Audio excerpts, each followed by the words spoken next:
अस्सलाम वालेकुम दोस्तों, कैसे हैं मजाज हैं। मैं हूं खालिद मिर्ज़ा। आप देख रहे हैं इस वक्त बिजनेस टाइम। पिछले दिनों मैं एक वीडियो देख रहा था ये यूट्यूब पे मॉइस्चराइजिंग या सर्दियों के विंटर लोशन के हवाले से। तो मैं कुछ उसमें देख के जो चीज़ें मेरी समझ में आ रही थी या मैं उनको इस बारे में सोच रहा था, मैं आज आपसे शेयर करता हूँ। इसके साथ साथ आप हम एक क्वालिटी कंपोजिशन या फार्मूला की बात भी करेंगे। तो गुज़ारिश ये है कि वो दोस्त जो वीडियो बनाना सिखा रहे थे, तो उसमें जो मेजर इंग्रेडिएंट उनके थे, उसमें स्टीरिक एसिड था, उसमें सीटाइल अल्कोहल था, उसमें ये कस्टर्ड ऑयल था, उसके अंदर पाम ऑयल था, ये इस तरह की कुछ और चीज़ें थी। यानी कंसनट्रेटेड ऑयल जितने भी फैटी एसिड ऑयल्स हमारे होते हैं वो थे। और वो बनाने का भी वही तरीका जो कल परसों तरसों मैं आपको बता रहा था कि जी ये लोग फिर क्लेम करते हैं कि जी ये देखें हमने लोशन बना दिया, लोशन बनाने के बाद ये लोशन भी बन गया, ये मॉइस्चराइजिंग भी हो रही है, ये मोलिएंट भी है, ये देखें कितना अच्छा लोशन बना। तो गुजारिश ये है कि इन फार्मूलेशन ये 40-50 साल पहले जो आज चीज़ें मतरूक हो चुकी हैं, ये जिस तरह से हम आज भी बना रहे हैं लोशन, तो हम फिर मार्केट में ये देख सुन के मार्केट में प्रोडक्ट लेके जाते हैं। लेके जाने के बाद हम देखते हैं कि यार ये चीज़ जो हमने मार्केट में दी थी, तो ये मार्केट में एक्सेप्ट क्यों नहीं हो रही, हमारी चीज़ बिक क्यों नहीं रही। तो मार्केट से फिर हमें जो पैसे की शक्ल में लॉस होता है, तो उस लॉस को हम बियर करते हैं। फिर कहते हैं जी मार्केट में हम चूँकि दुकानदार ये करता है वो करता है और ये पैसे नहीं देता, वो सेल नहीं होती, लोग एक्सेप्ट नहीं करते, इसलिए ये चीज़ें हमें रिकॉर्ड होती हैं। तो मेरा भाई सबसे पहले तो आपकी प्रोडक्शन में एक जान होनी चाहिए, अप टू डेट होनी चाहिए। जो करंट इंग्रेडिएंट लोग यूज़ कर रहे हैं तो वो होने चाहिए। वो जो वीडियो बना रहा था, मैं बड़ा हैरान हो रहा था वीडियो बना के देखे कि यह देखें जो इतने केमिस्ट, इतने लोग वीडियोस जो आपको बता रहे हैं केमिस्ट्री रिलेटेड कि किस तरह से आपने बनाना है, कौन सी चीज़ किस टेम्परेचर पे डालेंगे, किस लेवल पे जाके आप क्या पीएच होनी चाहिए, कौन सी चीज़ें हैं जो क्लॉगिंग करते हैं। तो हम उन चीज़ों का कुछ कभी ख्याल नहीं करते हैं। तो फिर हम क्लेम कर देते हैं जी हमारी प्रोडक्ट जो है मार्केट में नहीं होती, मार्केट में बिकती नहीं है। तो भाई सबसे पहले तो देखने सोचने की बात ये है कि हम बना क्या रहे हैं। अब देखिए, क्लॉगिंग एक लफ्ज़ है, आप उसमें कि जो चीज़ आप बनाते हैं चेहरे पे लगाते हैं, लगाने के बाद आप देखते हैं कि यार वो एक ना हर चीज़ जो भी आप चेहरे पे अक्सर लगाएंगे, और वो एक आपके चेहरे पे ना लेयर हल्की फुल्की है, थिक है, मोटी है, पतली है, जैसी भी है, वो आप एक लेयर बना देंगे। और जब लेयर बनाएगी तो वो आपके जो जिस्म के बॉडी के जो हमारी स्किन के पोर्स हैं उनको बंद कर देगी। तो हम कहते हैं कि ये क्लॉगिंग करती है ये प्रोडक्ट। तो सूरत हाल ये है कि जब हम रिच फैटी एसिड को के साथ हम कोई भी लोशन या क्रीम बनाएंगे, तो सबसे पहले जो हमारे पास प्रॉब्लम आता है, जो जो जो चीज़ें हमें सूट नहीं करती या हमारी बॉडी को सूट नहीं करती, तो वो वहाँ पे प्रॉब्लम हमें आता है कि वो प्रोडक्ट जब हम उसके अंदर अल्कली डालते हैं, तो में सोडियम हाइड्रोक्साइड डालते हैं, potassium hydroxide, aluminium hydroxide, whatsoever जो भी चीज़ आप डालते हैं, तो वो फैटी एसिड उसके साथ मिलके एक ना सोप बना लेता है। तो सोप बनाते हैं तो वो स्पोनिफिकेशन भी उस प्रोडक्ट में हो रही होती है, जिसको आप लोशन या क्रीम का नाम दे रहे हैं, और उसको आप हार्ड सॉफ्ट या लोशन की शक्ल में जब लेके जाते हैं, तो जब आप अप्लाई करते हैं तो वो आपकी बॉडी पे, आपके चेहरे पे आप क्लॉगिंग करते हैं, तो पोर्स बंद हो जाते हैं। जब पोर्स बंद होते हैं तो फिर उस जो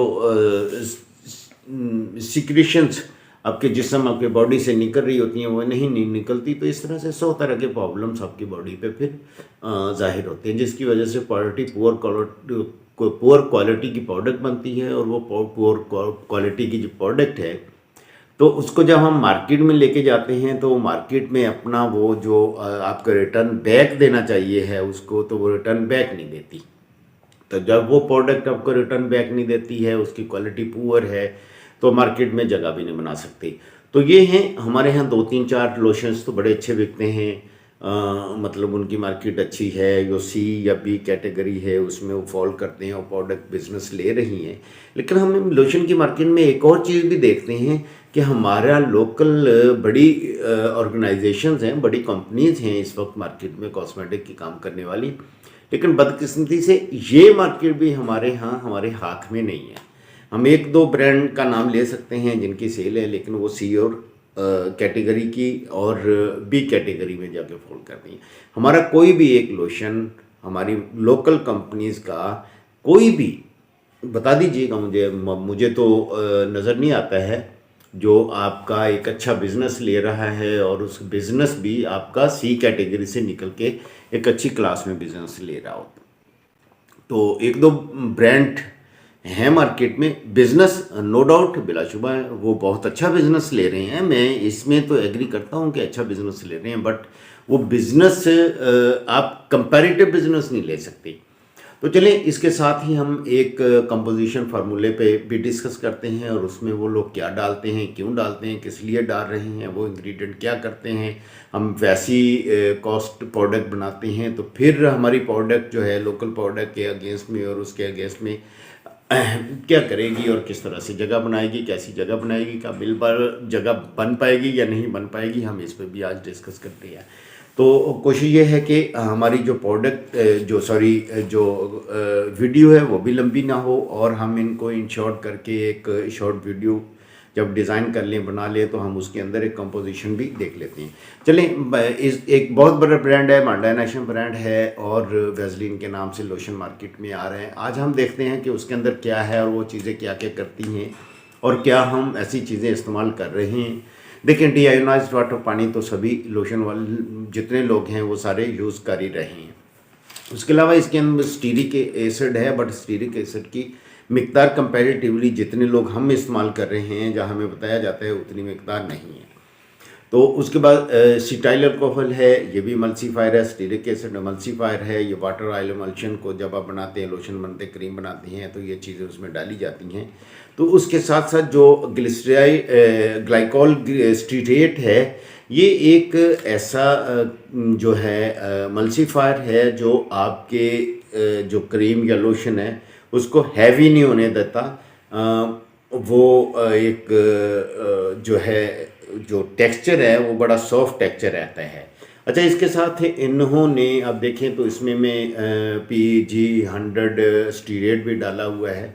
अच्छा, PEG 100 स्टीरेट जो है ये प्रोपलाइन इथाइल ग्लाइकोल जो है, ये एक अच्छा मॉइस्चराइज़र भी है, एमोलिएंट भी है। ये आपकी क्रीम को एक अच्छी फीलिंग टेक्सचर देता है, ये शाइन देता है। उसमें शाइन देने के साथ साथ ये आपकी बॉडी को एक मॉइस्चर भी प्रोवाइड करता है। अच्छा, यहाँ हम एक और देख लेते हैं कि ये यार कैसा काम करते हैं और क्या हम इसके अंदर कोई और चीज़ मिलाएं तो कोई वो चीज़ की अफादियत भी बेहतर हो जाए इसके मिलाने से। देखें, सभी लोग ग्लिसरीन डाल रहे हैं और अगर आप ग्लिसरीन PEG के साथ मिक्स करके डालेंगे तो आपका एक ज़बरदस्त कॉम्बिनेशन बनेगा। अब्सॉर्प्शन भी बहुत अच्छी हो जाएगी, जो आपका मॉइस्चराइज़र है, और उसको देर पा भी होगा। तो याद रखिएगा, PEG के साथ ग्लिसरीन इस्तेमाल करते हैं तो मोर इफेक्टिव होता है। यही यहाँ जो वैसलीन जो मल्टीनेशनल ब्रांड है, बार बार हम ब्रांड का नाम नहीं देंगे कि रेदर दैन ऐसा नाम कि हम जैसे इसकी प्रमोशन पकड़ी हुई है वो प्रमोशन कर रहे हैं। तो उसके बाद जो इंग्रेडिएंट हैं, अच्छा, इसमें ना वाइटाइल का कंटेंट जो है वो कम इस्तेमाल हुआ है, नेचुरल ज़्यादा है, लेकिन उसके बाद डाईमेथिकोन जो है एज आ मॉइस्चराइज़र इसमें यूज़ किया है। अच्छा, डाईमेथिकोन मॉइस्चराइज़र है, ये एब्सॉर्ब हो जाता है, ये एक स्मूथ फीलिंग देता है बॉडी में, एक रिच सी जो इची सी स्टिकी सी फीलिंग आती है क्रीम में या लोशन में, वो नहीं आने देता। उसके बाद कैप्रिलॉयल ग्लाइकोल है। कैप्रिलॉयल ग्लाइकोल जो है ये भी प्रोडक्ट को, क्रीम को या आपके लोशन को एक सॉफ्ट फीलिंग देता है। सॉरी, तो इसके साथ भी आपका टेक्सचर एक बहुत अच्छा बनता है। उसके बाद कार्बोमर है। कार्बोमर जो है या ये आप कार्बापोल जो बोलते हैं, अच्छा, कार्बापोल आमतौर पर अब हम लोग इस्तेमाल नहीं करते, ये लोकल जितने भी बनाने वाले हैं लोशन में।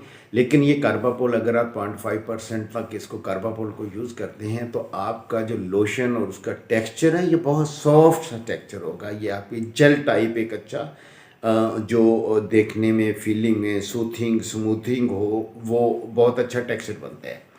अच्छा, वाटर ऑयल के लिए चिलीटिंग एजेंट भी यूज़ करते हैं, हम भी करते हैं, लेकिन हमारे यहाँ अमूमन ये चीज़ें क्रीम में या इसमें डाली नहीं जाती है। वो है डाइसोडियम ईडीटीए। तो ईडीटीए भी आप जो है इसमें यूज़ करेंगे जब वैसलीन टाइप का बनाएंगे आप एक लोशन, तो उसके साथ स्टीरामाइड एएमपी डाला जाता है। अच्छा, ये क्यों डाला जाता है? ये आप जब आप रिसर्च में जाते हैं कहीं भी कि ये क्यों डाला जाता है, ऐसा भी है। ये बहुत सारे इंग्रेडिएंट ऐसे होते हैं जो किसी भी मल्टीनेशनल कंपनी अपनी वो जो कंपोजिशन है उस पर जो इंग्रेडिएंट लिखे हैं वहाँ पे मेंशन नहीं करता। तो ये बेसिकली ये एक बॉन्डिंग बनाने के लिए मोस्ट इम्पॉर्टेंट केमिकल है जो ऑयल को या वाटर को मल्सीफायर बाकियों के साथ साथ ये एक जो आपकी लगाने की इमोलिएंट फीलिंग है वो बहुत ज़्यादा दे देता है। अच्छा, उसके बाद ये जो अपना लोशन है, इस लोशन में सोडियम अस्कॉर्बाइल फास्फेट और नियासिनामाइड भी है, वो भी इस्तेमाल किया जाता है। अच्छा, उसके बाद जो आपकी ये प्रोडक्ट, इसके बाद इसके अंदर जो मोस्ट इम्पोर्टेंट फैक्टर है जो काम करने वाली चीज़ें हैं जो इस लोशन को इफेक्टिव बनाती हैं, वो चूँकि हम सर्दियों में लोशन इस्तेमाल करते हैं, लोशन लगाते हैं, या वैसे भी हम धूप अच्छी लगती है, वो टेम्परेचर का जो फैक्टर है, सर्दी में हम धूप में बैठ जाते हैं तो धूप में जो सन रेज़ की यूवी जो अल्ट्रा वायलेट रेज़ हैं वो हमारी बॉडी पर जो इफ़ेक्ट करती हैं। तो इसमें 3 जो हैं वो डाले हुए हैं इन्होंने जो सन ब्लॉकर या जो सनस्क्रीन्स हैं। एक तो इथाइल हेक्साइल सिलिसाइलेट है, तो इसकी क्वांटिटी जो है वो रिकमेंडेड हुआ है 5% तक, लेकिन आप इसको 2% तक इस्तेमाल कीजिए। फिर फिनाइल बेंजामाइड डायज़ोल सल्फोनिक एसिड है, ये भी एक सनस्क्रीन है, तो इसको 4% तक आप इस्तेमाल कर सकते हैं, लेकिन इसकी क्वांटिटी जो है 1.5 और अप टू 2% तक ले जाएं तो बहुत अच्छा रिज़ल्ट है। इतना ही मिकदार में इन्होंने डाला हुआ है। तो फिर तीसरा जो इन्होंने डाला हुआ है वो है ब्यूटाइल मिथॉक्सी बेंजोइल मीथेन। ये भी एक सन ब्लॉकर है। तो सन ब्लॉकर जो इसमें इस्तेमाल हुए हैं, 3 इस्तेमाल हुए हैं, तो आप इन तीनों को इस्तेमाल करें या इसके मुतबादल एवाबेंजोन कर लें, बेंजोफिनोन 3 कर लें, बेंजोफिनोन 2 कर लें, आप OMC कर लें। ये मार्केट में जो अवेलेबल सन ब्लॉकर्स हैं वो इस्तेमाल करें।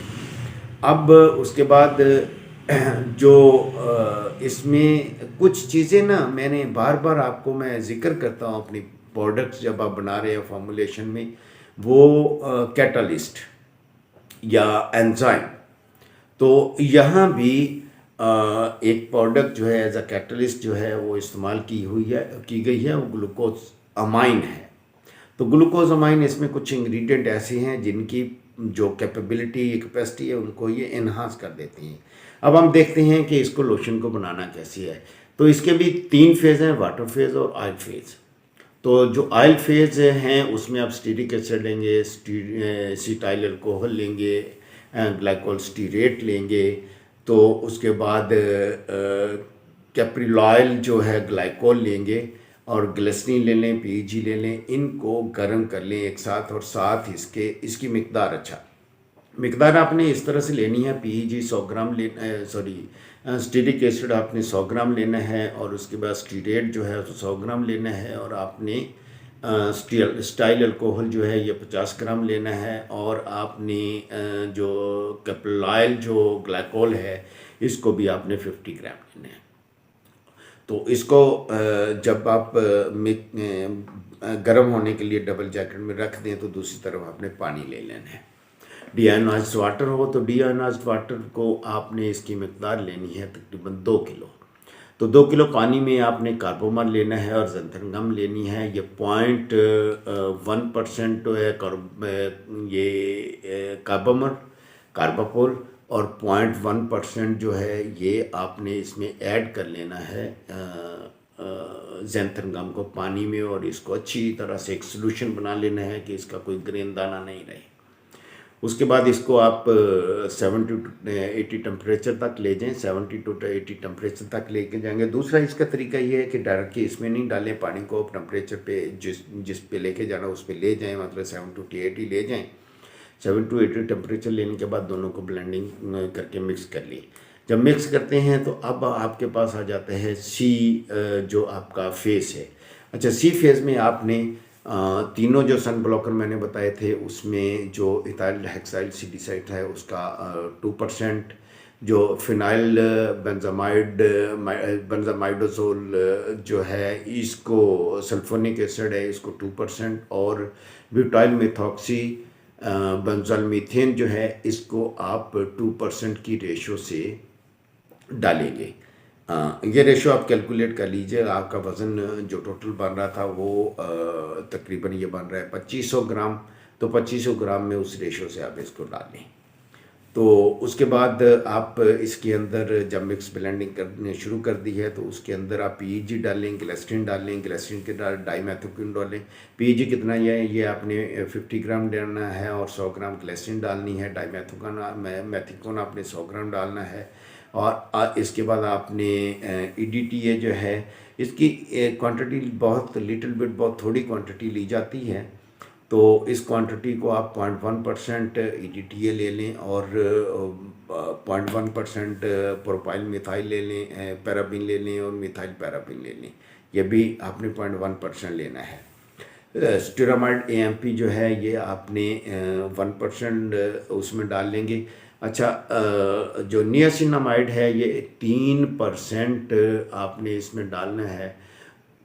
ये तकरीबन बनता है 25 ग्राम। उसके बाद BHT है, BHT जो है ये आपने 0.1 ग्राम डालना है इसमें, या 0.2 ग्राम आप टू 0.5 ग्राम तक ले जाए। लेकिन जितना आप इसकी मिकदार लेके जाएंगे उतना आपका अल्कली जो है, जो सोडियम हाइड्रोक्साइड और एल्युमिनियम हाइड्रोक्साइड है उसकी कंसनट्रेट। अब इसकी लय बनाएं। जो है 2 ग्राम ये ले लें पोटाशियम हाइड्रोक्साइड, और 2 ग्राम आप ले लें एल्युमिनियम हाइड्रोक्साइड। दोनों को मिक्सअप करके इतने ही पानी मिकदार में लें, यानी 5 ग्राम उसमें पानी लें, लई बना लें। लई मतलब इसको सॉल्यूशन बना लें। सॉल्यूशन बनाने के बाद आप एंड पे खुशबू से पहले इसको डालेंगे तो यू विल फील कि ये एक बहुत ज़बरदस्त वाइट, एक्स्ट्रा वाइट एक जो आपका लोशन है, इतनी ज़बरदस्त कंसंट्रेशन और प्यारी मतलब उसमें लगेगा, फीलिंग होगी जब बॉडी पे लगाएंगे। अच्छा, इसमें चूँकि वाइट ऑयल और ये वो चीज़ें हम उतनी मिकदार में नहीं डाली हुई, यहाँ पे आपके मॉइस्चराइज़र जो हैं एंटायरली डिफरेंट मॉइस्चराइज़र्स हैं जो आमतौर पर हम इस्तेमाल नहीं करते हैं, तो यहाँ वो मॉइस्चराइज़र्स डाले हुए हैं जो देर पर रहते हैं। अच्छा, एक और इसी की रेसिपी है जो वाइट ऑयल की जगह पे आप यहाँ पे पेट्रोलेटम जेली ले लेंगे। आप वाइट ऑयल नहीं डालेंगे तो पेट्रोलियम जेली ले लेंगे। पेट्रोलियम जेली की क्वांटिटी कितनी होनी चाहिए? अब इस सारी मिकदार में आपकी पेट्रोलियम जेली है, इसके साथ 300 ग्राम पेट्रोलेटम जेली डाल दें तो आपका ये बिल्कुल उस लोशन में जो वाइट लोशन बनेगा, बहुत अच्छा टेक्सचर बनेगा। अच्छा, इसमें जो एक और वेरिएंट है इसी का, अल्लाह आपका भला करे, वेस्लिन का, उसमें कुछ ऑयल लिए गए हैं। तो हम नेक्स्ट वीडियो इस वक्त काफ़ी लंबी हो गई है, तो नेक्स्ट वीडियो में हम इसका प्रैक्टिकल भी देखते हैं और इसके कंसंट्रेशन फॉर्मूलेशन भी डिस्कस करते हैं, और हम फिर कौन से नेचुरल ऑयल डाले गए हैं तो उसको भी डिस्कस करते हैं। खालिद मिर्ज़ा को इजाज़त दे दीजिएगा। मैं आपका मशकूर हूँ वीडियो देखने का, साथ रहने का। इसी तरह से इन चीज़ों को हम डिस्कस करते रहेंगे और प्रैक्टिकल की तरफ भी आएंगे। थोड़ी आप थ्योरी समझ लें तो with the passage of time हम इंशाल्लाह प्रैक्टिकल भी इन चीज़ों का सारे का करके देखा करेंगे। खुदा हाफिज़।